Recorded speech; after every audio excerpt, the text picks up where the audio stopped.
예, 오늘 하루 뉴스 정리해보고 분석해보는 뉴스인에 나올 시간인데요.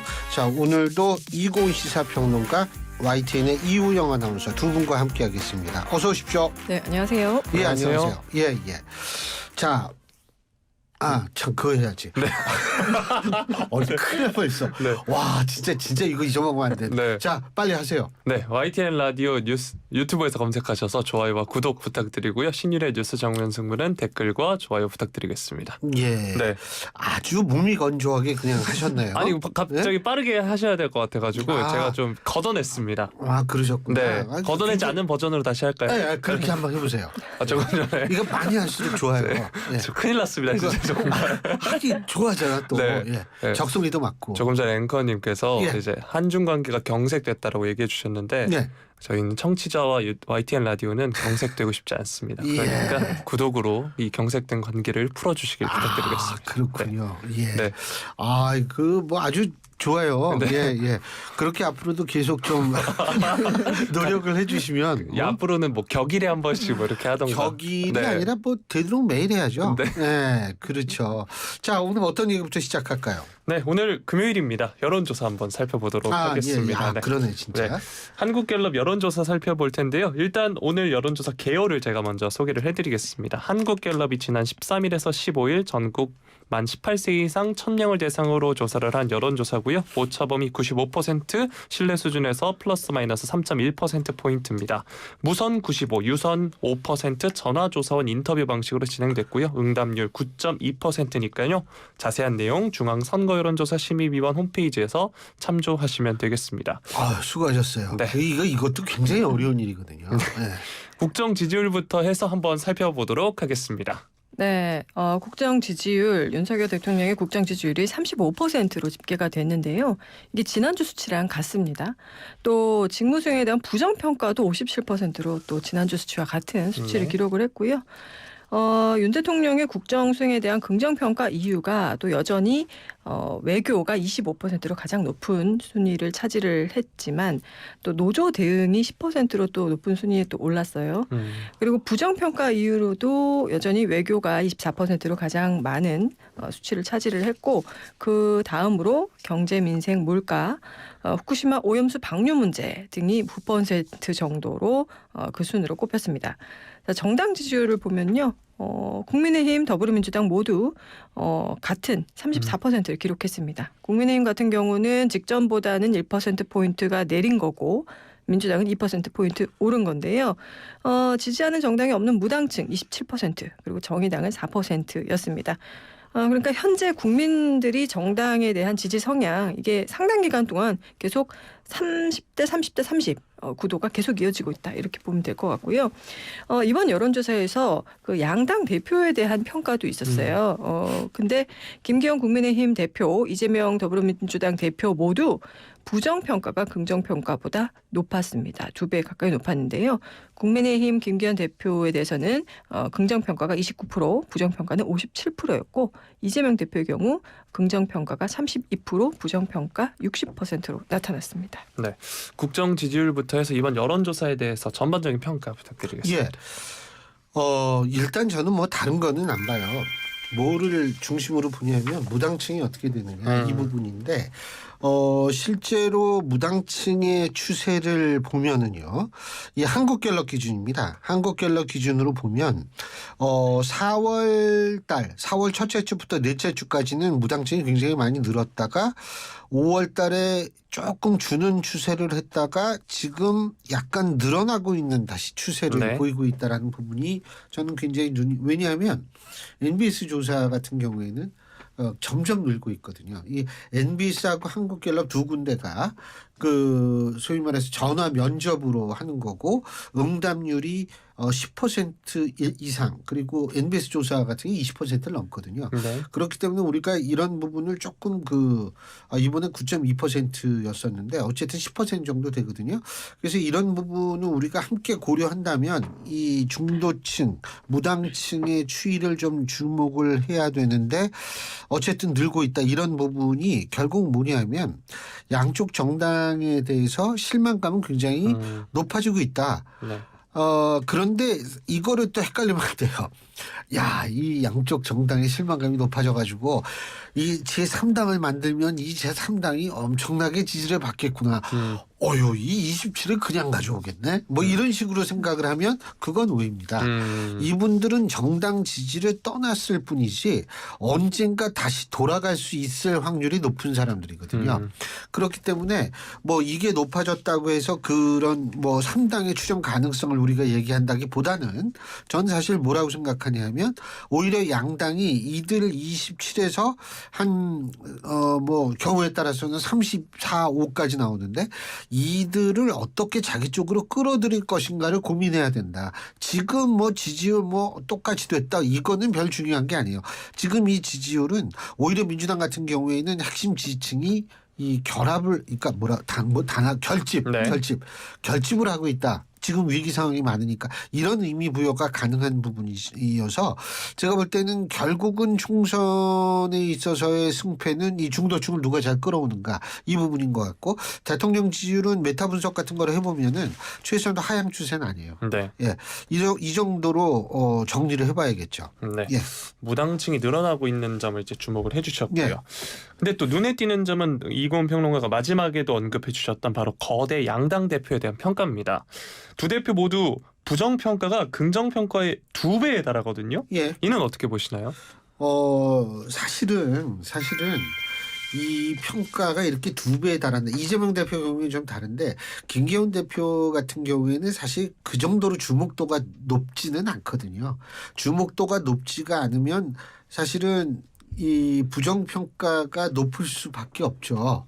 그게 왜냐하면 관심이 있어야지 좀 긍정 부정이 갈리는데 잘 모르면은 난 모르니까 뭐 이런 식으로 해서 부정평가를 했을 가능성이 있다라고 보고 이재명 대표 같은 경우에는 뭐 항상 그 여러 가지 논란의 중심에 서 있는 경우가 많지 않습니까? 이번에 네. 싱하이밍 대사의 어떤 그 발언 논란에서도 중심에 설 수밖에 없는 입장이고 이렇기 때문에 부정평가가 높겠죠. 높은데 이 중요한 것은 뭐냐면 양당 모두 지금 이런 식으로 계속 나갈지를 아무도 확신을 못 하거든요. 더군다나 민주당 오늘 혁신위가 출범하지 않았습니까? 네. 그러니까 이게 부정이 높다 해서 이것이 곧 정당한테 영향을 앞으로도 계속 미칠 것이다라고 단언하기는 좀 힘든 상황이다. 좀 그런 생각을 합니다. 네.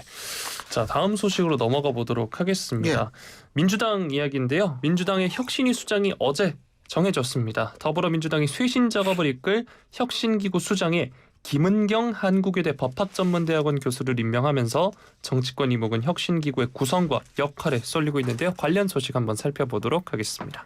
네, 지난달이었죠. 더불어민주당이 그 쇄신 의원총회라는 거를 개최해서 전당대회의 투명성 그리고 민주성을 강화한다. 뭐 이런 그 정치 혁신 방안을 마련하기 위해서 혁신 기구를 설치하겠다 이렇게 약속을 했었는데 거의 한 달 만인 오늘 민주당이 이 쇄신 작업을 이끌 혁신 기구의 수장에 김은경 한국외대 법학전문대학원 교수를 임명을 했습니다.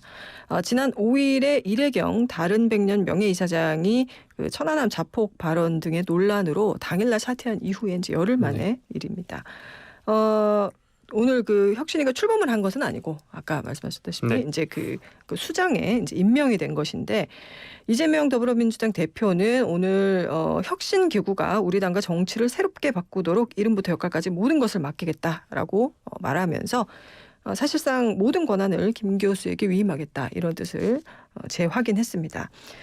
이렇게 되면서 이 혁신위의 전권을 받게 된 김 교수가 그 구체적인 인선 작업에 앞으로 이제 들어갈 것으로 전망이 되면서 이 기구 안에 어떤 인물이 들어가게 될 것이냐, 특히 이제 현직 의원들 같은 경우는 누가 들어가게 될 것이냐, 그리고 이 개파 간의 어떤 안배라든지 이런 것들은 어떻게 될 것이냐 이런 것에 대한 좀 관심이 쏠리고 있는데요.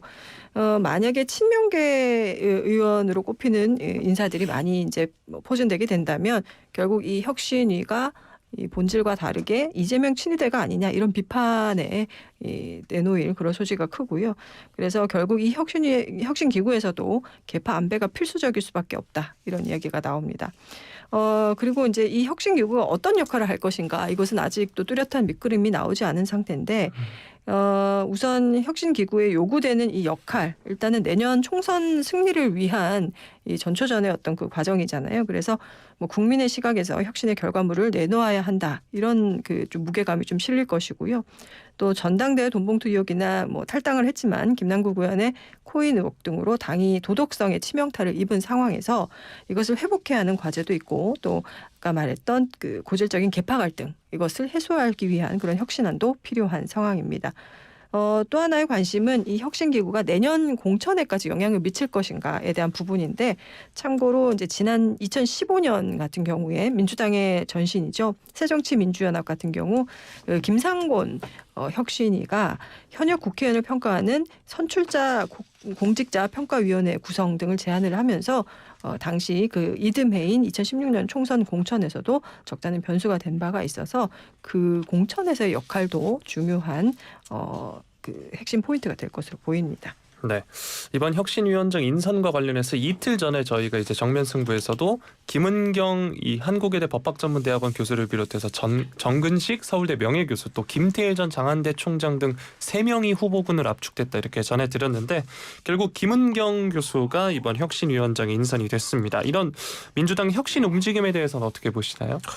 글쎄요. 뭐 일단은 저는 그 이래경인가요? 그분 네. 성함이 무슨 백년이죠? 다른 백년. 네. 다른 백면 그 명예이사장이라는 분보다는 김웅영 교수 같은 경우에는 일단은 상당히 노출된 분이라서 뭐 그런 어떤 논란은 없을 거라고 저는 생각을 해요.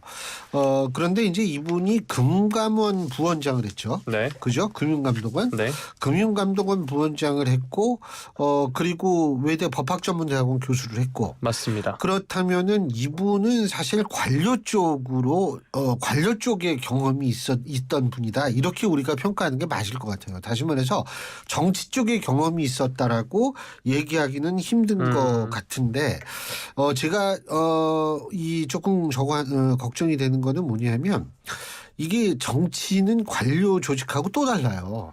굉장히 험한 세상이거든요. Bridge of Troubled Water. 갑자기 사이먼 가펑클이 생각나네요. 이게 굉장히 험한 세상이거든요. 여기는. 그렇기 때문에 경험이 없으면 본의 아니게 휘둘릴 가능성도 배제할 수가 없다라는 그런 게 있어요.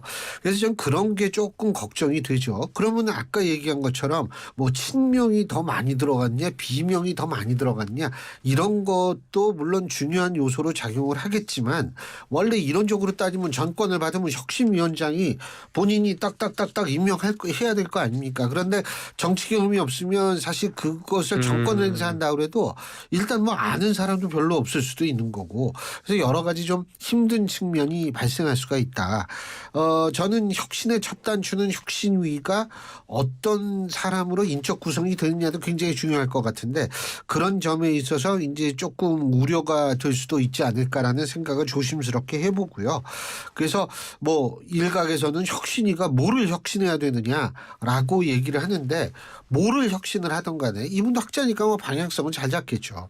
문제는 뭐냐면 휘둘리지 않고 거기에서 자신의 어떤 굳건한 이 뭐라 그러죠? 이 신념보다도 약간 기가 좀 세야 돼요. 흔들리지 않으려면. 네. 이게 제일 중요하다. 뭐 여기 지금 여러 얘기가 나오고 있습니다. 카리스마 지금 방금 나왔고요. 자, 네. 또 뭐 있습니까? 뚝심. 예. 하여간 그런 것들이 좀 그런 것들을 발휘하는 것이 뭐 혁신의 과제보다 더 전 중요하다고 봅니다. 네. 자, 이렇게 혁신기구가 당 체제를 바꿀 수 있을지는 몰라도 앞서서도 말씀해 주셨지만 정치와 이제 관료는 다르기 때문에 이번 혁신위가 공천까지 좌우하기는 현실적으로 어려울 것이다. 이런 의견도 있거든요. 이에 대해서는 어떻게 보시나요? 이론적으로 따지면은 공천까지 해야죠. 왜냐하면 공천 룰은 최소한 정해야 되고 실제로 뭐 누구를 어디에 공천한다 이런 것까지는 아니더라도 공천 룰이라든지 공천 시스템이라든지 이런 것들은 확고하게 만들어 놔야죠. 그리고 지금 사실은 이게 이 다의원제를 폐지하느냐 마느냐 이 부분도 사실은 장기적으로 보면 공천에도 이어질 수 있는 부분이거든요. 네. 이런 부분 해야죠. 이런 부분 해야 되는데 아까 김상곤 교육감이 아니라 김상곤 혁신위원장 말씀하셨는데 김상곤 위원장 때는 나름대로 이분이 딱 중심 잡고 힘있게 밀어붙였었어요. 네. 예, 그래서 공천의 그 룰도 다 정하고 그때 그랬었거든요. 그래가지고 물론 잡음도 일어나죠. 당연히 공천 그거 잘못 건드려서 잡음 안 일어나는 경우가 없어요. 공천은 잘 하려고 해도 잡음이 나올 수밖에 없는 거예요. 그런데 그때는 제가 볼 때 김상곤 위원장 잘했어요. 잘했는데 문제는 지금 그걸 그렇게 할 수 있을까? 저는 그게 그렇다는 거죠. 그러니까 이제 처음부터 이 김은경 교수가 정말 아주 이 카리스마에다가 뭐 이 뚝심에다가 뭐 여러 가지가 있게 이거를 딱 보여주면, 예? 그때 그런 상태에서 예를 들면 뭐 공천 룰을 만들고 뭐 이런 시스템을 만들고 이렇게 되면 여러 가지 얘기는 나오겠지만 최소한도 계파 싸움 뒤에 누가 있는 거 아니야? 이런 얘기는 덜 나올 수 있다는 거죠. 그게 제일 중요한 건 그 부분이라고 봐요. 저는 그런 의미에서는 어쨌든 잘하셔야죠. 예. 네. 파이팅입니다. 예. 네, 다음 소식 살펴보도록 하겠습니다. 이번에는 여당 관련 소식인데요. 일단 제가 먼저 판결 관련 이야기를 해드리도록 하겠습니다. 대법원이 어제였습니다. 현대자동차가 금속노조 현대자동차 비정규직지회 파업 참여 노동자를 상대로 낸 손해배상 청구 소송 상고심에서 원고 일부 승소한 원심을 파기하고 사건을 고등법원으로 돌려보냈는데요. 이게 앞서서 현대차가 2010년 11월부터 25일 동안 금속노조 현대차 비정규직지회가 울산 공장 1, 2라인 점거 농성을 벌여서 주업 중단 등의 손해를 입었다면서 파업 참여자들을 상대로 손해배상 청구 소송을 냈는데 이 사건의 1심, 2심에서는 이 노동자 4명의 손해배상 책임을 인정해서 회사의 청구액 전액인 20억을 연대에 지급하라 이렇게 결정을 했는데 이번에 대법원 판단이 달라진 겁니다. 손해배상 책임 범위를 개별적으로 다시 따져봐야 한다 이렇게 판결을 한 건데 이번 판결에 대해서 국민의힘에서 강하게 반발하고 있다 이런 소식입니다. 예. 네. 이 대법원의 판결에 대해서 국민의힘이 오늘 정치 판결이다. 네. 또 노란봉투법 입법을 위한 야합이다. 이렇게 강도 높게 비판을 하고 나선 건데요. 윤재욱 원내대표가 오늘 원내대책회의에서 입법과 사법의 분리라는 헌법 원리에 대한 도전이다. 선을 넘어도 한참 넘었다라고 하면서 대법원의 판결에 대해서 비판을 했고요. 또 박대출 정책위의장은 법원 판결을 존중하는 것은 마땅하지만 법을 죽인 정치 판결이라고 규정하지 않을 수 없다. 노란봉투 판결이라 해도 지나치지 않다. 야당이 발의하고 대법원이 공포한 것이나 마찬가지다. 이렇게 목소리를 높였습니다. 또 김명수 대법원장이 문재인 정부 당시에 임명됐던 점 등 일부 대법관들의 그 성향에 대해서도 문제를 삼으면서 김명수 책임론을 거론하고 있기도 했는데요. 윤 원내대표는 김 대법원장은 자신을 포함해 몇몇 대법관의 교체를 앞두고 노란봉투법 알박기 판결을 한 것이다. 이렇게 주장을 했고요. 이철규 사무총장도 오로지 김명수 사법부의 책임으로 귀결될 것이다. 이렇게 지적하기도 했습니다. 국회 법제사법위원회 간사인 정점식 의원은 대법원이 기존 판례를 변경할 때 전원합의체를 거치도록 한 법원 조직법을 위반한 것이다. 이렇게 절차적 문제를 제기하기도 했는데요. 그러면서 파기환송심 재판에서 법과 양심에 따른 판결이 이뤄지길 기대한다면서 이 파기환송심도 예고를 하기도 했습니다. 또 국민의힘은 야권이 6월 국회에서 노란봉투법 강행 처리를 추진하는 것에 대해서도 강력한 대응을 예고하고 나섰는데요. 국회 환노위 간사인 이미자 의원 이번 판결과 상관없이 최후 수단으로 대통령 제2요구권을 요청할 것을 지도부에 요구한다. 이렇게 얘기를 했는데요.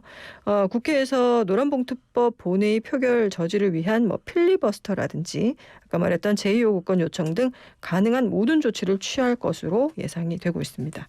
네. 자, 국민의힘의 이런 반응 대법원의 판례는 아무래도 이후에 비슷한 사건의 판결의 기준이 될 수 있기 때문인 건데요. 국민의힘의 주장 노란봉투법을 위한 야합이다 이런 주장을 어떻게 보시나요? 글쎄 야합인지 아닌지는 제가 모르겠고요. 네. 가장 중요한 거는 이런 부분. 저는 사실 이론적으로 따지면은요. 연대에서 지급하는 게 아니고 실제로 잘못한 사람이 돈 좀 더 내고 좀 덜 잘못한 사람이 돈 좀 덜 내고 하는 것이 맞아야 막히는. 그러니까 이 판결 판결의 취지가 취지는 뭐 저는 맞다고 생각하는데 문제는 이 판결의 취지가 현실성이 있느냐 하는 부분이에요. 저는. 근데 제가 볼 때 현실성이 없거든요. 왜? 시위하고 막 이럴 때 수십 명 수백 명이 막 복면하고 이 마스크 쓰고 막 이렇게 하면 신원조차 파악이 안 되는데 그렇죠. 네. 그죠? 신원조차 파악이 안 되는데 이거를 연대해서 지급하지 말고 배상 책임 범위를 개별적으로 다시 따져야 된다라고 얘기를 하는 것이 과연 현실성이 있느냐 이 부분이라는 거죠. 그래서 저는 뭐 이 법이 어떻다라는 걸 떠나가지고 노란봉투법이라는 쪽과 이게 연결이 될 가능성이 배제할 수가 없고 제가 조금 여러 예상을 하는 거는 뭐냐면 노란봉투법이 만일 국회 만일은 아니지만 통과가 되겠죠. 통과가 되면 대통령이 거부권을 행사하겠죠. 뭐 그분이 오셔가지고 제가 막 예언하는 게 아니고 이거는 원래 그렇게 될 수밖에 없는 상황이거든요. 그런데 그렇게 됐을 때 거부권 행사했을 때 문제가 뭐냐면 이런 판결이 나왔기 때문에 대법원 판결은 이런데 그거 무시하는 거냐. 입법권이 사법권을 침해하는 거냐. 이 얘기가 나올 가능성이 굉장히 높아졌다는 거죠. 그 점을 좀 주목을 할 수밖에 없어요. 근데 어떻게 될지는 그래서 저는 이 부분이 굉장히 중요한 대목이라고 저는 개인적으로는 생각합니다. 네. 자, 다음 소식으로 넘어가 보도록 하겠습니다. 예. 어제였습니다. 윤 대통령이 이주호 부총리 겸 교육부 장관에게 교육개혁 추진 상황을 보고받는 자리에서 공교육 교과 과정에서 다루지 않는 문제는 수능 출제에서 배제해야 한다 이렇게 지시했다고 하는데요. 윤 대통령의 수능 출제 언급에 2024학년도 수능 난이도에 관심이 쏠리고 또 수험생들의 동요가 우려된다는 일부 지적이 나왔습니다. 그래서 대통령실이 오늘 추가 브리핑에 나섰습니다. 네, 공교육 과정에서 다루지 않은 분야에 대한 수능 출제를 배제하라는 이런 지침이 마치 이제 수능을 쉽게 내라는 어떤 방향성처럼 또 보이기도 해서 이게 물수능 논란이 지금 계속 이어지고 있는 상황인데 이렇게 수험생과 학부모들이 동요하기 시작하자 대통령실이 오늘 윤석열 대통령은 어제 이주호 부총리 겸 교육부 장관에게 쉬운 수능, 어려운 수능을 얘기한 게 아니다라면서 재차 설명에 나섰습니다. 김은혜 홍보수석이 오늘 서면 브리핑에서 구체적인 발언 내용을 소개하면서 설명을 했는데요. 이 김 수석은 오늘 윤 대통령이 어제 한 발언을 이렇게 소개를 했습니다. 공정한 변별력은 모든 시험의 본질이므로 변별력은 갖추되 공교육 교과 과정에서 다루지 않은 분야는 수능에서 배제하라 이렇게 말을 했다고 전했는데요. 이 부분에서 변별력은 모든 시험의 본질이다. 변별력을 갖춰야 한다. 이런 표현은 전날 브리핑은 없었던 내용인데 이게 들어간 겁니다. 윤 대통령은 또 이 공교육 교과 과정에서 다루는 분야이지만 학교 교육을 보충하기 위해 사교육을 찾는 것은 선택의 자유로서 정부가 막을 수 없다라고 언급을 했는데 공교육 교과 과정에서 아예 다루지 않는 비문학 국어 문제라든지 학교에서 도저히 가르칠 수 없는 과목 융합형 문제 출제는 처음부터 교육당국이 사교육으로 내모는 것으로서 아주 불공정하고 부당하다 이렇게 말을 하기도 했다고 합니다. 또 윤 대통령은 국민들이 이런 실태를 보면 교육당국과 사교육 산업이 한통속이라 생각하게 된다라고 우려를 표시를 하기도 했다는데요. 근데 이제 이 문제와 관련해서 오늘 교육부가 그 대학 입시를 담당하는 이윤홍 인재정책기획관을 대기 발령 조치하고 또 후임으로 다른 간부를 임명한 사실도 화제가 됐었는데요. 윤 대통령이 어제 관련 발언을 한 바로 그 다음 날 이뤄진 교체 인사인데 대입 담당 국장이 인사 발령 6개월 만에 교체되는 건 상당히 이례적인 사례라고 합니다. 그리고 그 배경으로는 새 정부가 출범한 지 1년여가 지났지만 일부 공직자들이 새 국정 기조를 이행하지 않는 데 대한 윤 대통령의 경고성 메시지가 있다는 그런 해석까지도 나오고 있는 상황입니다. 네, 사실 이 교육, 수능과 관련해선 어떠한 발언이 나오건 모두가 예민합니다. 그렇죠. 네, 저도 생각해보면 저도 그랬는데요. 네. 제가 항상 얘기하는 거 네. 있잖아요. 이 입시가 없으면 우리나라 종교계가 타격이 굉장히 심할 것이다. 제가 농담처럼 맨날 얘기를 하는데 네. 그 정도로 중요하죠. 네. 우리나라 사회에서. 저도 생각해보면 저희 어머니께서 그렇죠. 네. 네. 종교. 네. 교육계에서는 윤석열 대통령이 이 수능에 대해 언급한 것을 둘러싸고 앞서서 말씀해 주셨지만 쉬운 수능 출제를 지시한 것인지 등 해석이 정말 분분한 상황입니다. 어떻게 보시나요? 일단은요. 전 이 얘기를 하고 싶어요. 자, 전 세계에 입시 때문에 난리치는 나라가 어디입니까? 일단 일본, 그리고 중국, 그리고 대한민국입니다. 세 나라의 공통점은 뭘까요? 이게 유교 문화권이라는 거거든요. 근데 이 유교 문화권이라고 얘기를 하는 이 부분이 네. 뭐가 사실 중요하냐 하면 우리가 흔히 사회자본이라고 얘기를 하거든요. 사회자본이라는 거는 그러니까 소셜 캐피탈이라는 건데 거기에서 제일 중요한 역할을 하는 게 신뢰예요. 그러니까 사회적 신뢰가 높은 곳에서는 사실은 좀 그런 꼭 입시가 그렇게 치열하지 않아도 돼요. 그러니까 뭐 예를 들면 우리가 아비투어 문제, 독일 입시가 아비투어거든요. 그런 데서 뭐 네 인생에서 가장 인상 깊었던 게 뭔지를 한번 뭐 우리나라에서 이러면 난리가 나. 이게 정답이 뭐냐? 당신은 뭐 당신 인생에서 제일 생각하는 게 뭐야? 그게 네. 정답이야? 막 네. 이런 식으로 나올 거란 말이에요.